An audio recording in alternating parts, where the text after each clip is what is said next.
Mr. Booysen, what are your views on gangsterism? To be honest with you, gangsterism is not the way to go.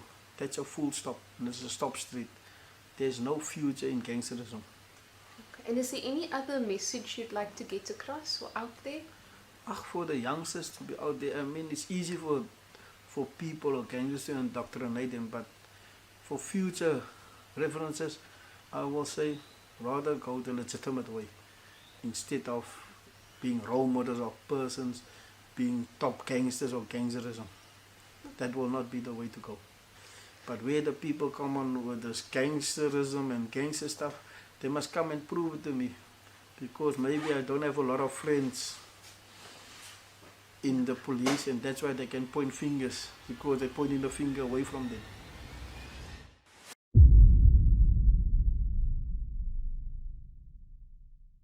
Cape Town's daylight assassinations, hospital hit teams, 5 million rand bounties. Meet Jerome Donkie Booysen, the man who rose from city council inspector and rugby star to gangster kingpin. This is a story of betrayal, blood, and bulletproof power won that South Africa's criminal underworld will never forget.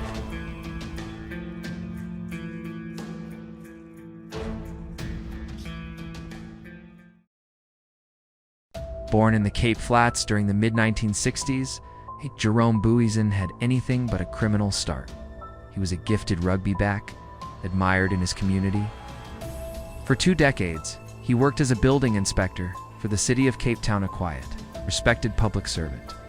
But that was only the surface.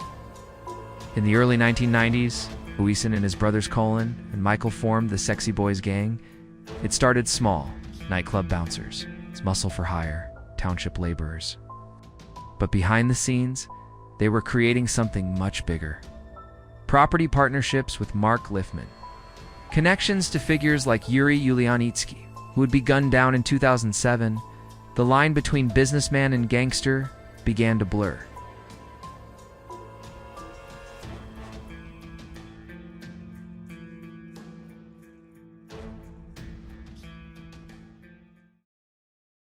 After Cyril Bika's murder in 2011, power vacuum emerged. Booysen and Lifman moved quickly, absorbing security firms like Pro Access and Red Security. They formed Specialized Protection Services, a security giant controlling Cape Town nightlife. Nightclubs, bars, restaurants even, hotels were forced to pay. Protection wasn't optional. Refuse and face violence. This was the rise of Cape Town's new shadow government. The trio behind it: Jerome Booysen, Mark Lifman, Andre Naudé. They called it the Brotherhood, and it ruled everything from the CBD to the townships.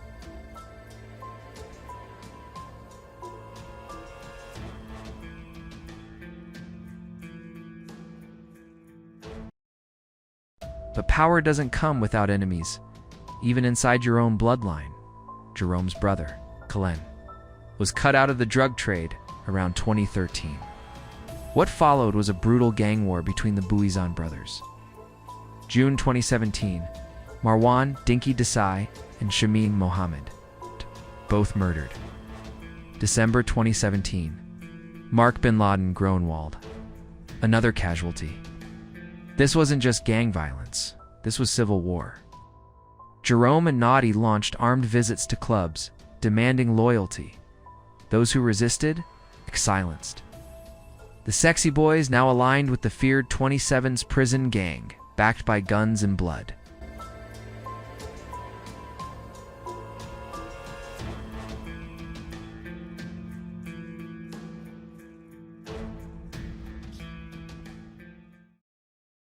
Between 2010 and 2018, Jerome Booysen survived more than 6 attempts on his life. Yes, you heard me right. 6 attempts. The first attempt at the airport. The second in a hospital. The third in a mall. One woman tried to inject him with snake venom. Another squad opened fire as he stepped out of a Porsche, but he walked away every time. In August 2018, at the Sunlight Mall, Booysen turned the tables, gunning down a suspected hard livings hitman. His arm was wounded, but his message was clear: I don't go down easy. With a 5 million rand bounty on his head, Booysen had become both predator and prey.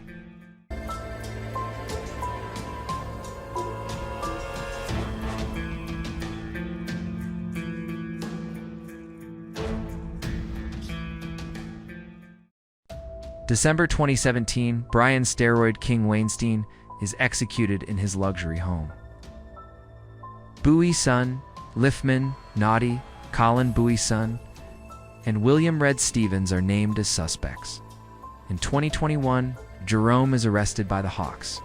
He faces over 90 counts of drug trafficking, murder, and racketeering.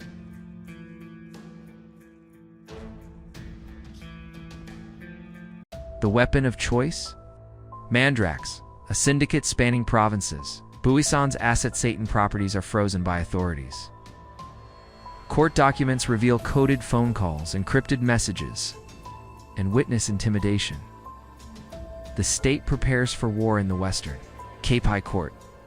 Booysen is out on bail, but his empire is under siege.